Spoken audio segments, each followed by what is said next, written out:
Welcome to week 10. This week we're looking at chapter 12, Pure Monopoly.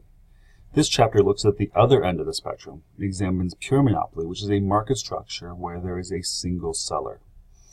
Like pure competition, pure monopoly is rarely found in the U.S. economy, but it is still important. Many government-owned and government-regulated public utilities, water, electricity, natural gas, cable TV, are close to being pure monopolies. And other business firms are near monopolies because they have a large share of a market. Monopolies play a key role in the allocation of resources and production of goods and services in the economy.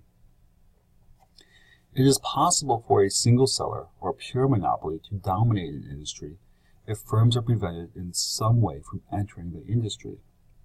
Factors that restrict firms from entering an industry are referred to as barriers to entry.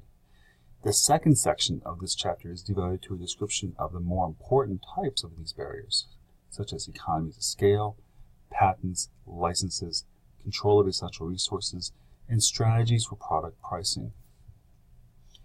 The chapter also answers certain questions about the pure monopolist, such as what output the firm will produce, what price it will charge, and the amount of profit it will make for the firm.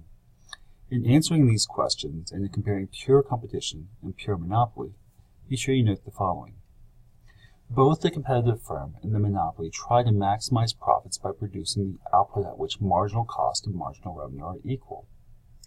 Additionally, the individual firm in a perfectly competitive industry sees a perfectly price-elastic demand for its product at the going market price, because it is but one of many firms in the industry. But the monopolist sees a market demand schedule that is less than perfectly price elastic, because the monopolist is the industry. When demand is perfectly price elastic, price is equal to the marginal revenue and is constant. But when price is less than perfectly price elastic, marginal revenue is less than price, and both decrease as the output of the firm decreases.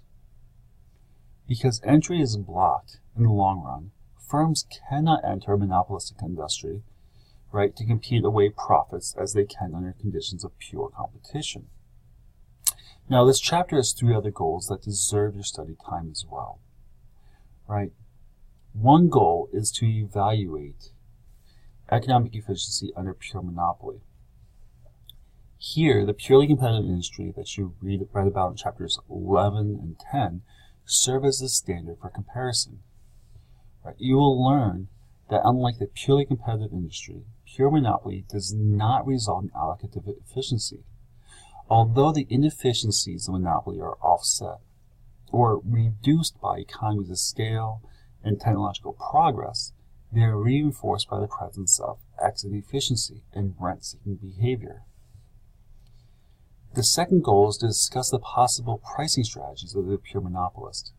The monopolist may be able to set multiple prices for the same product, even when the price differences are not justified by cost differences. A situation called price discrimination occurs. This type of pricing power works only under certain conditions, though, and when it is effective, it results in higher profits for the monopolist and also greater output. The pricing power and inefficiency of the pure monopoly have made it a target for regulation as well.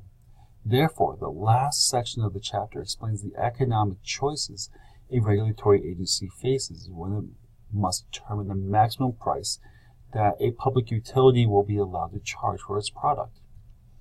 Here you will learn about the socially optimal price and also the fair return price and their effects on the efficiency and profits of an industry or monopoly. You will also discover effects or the difficult economic dilemma regulatory officials face as they decide what prices they should permit a monopolist to charge.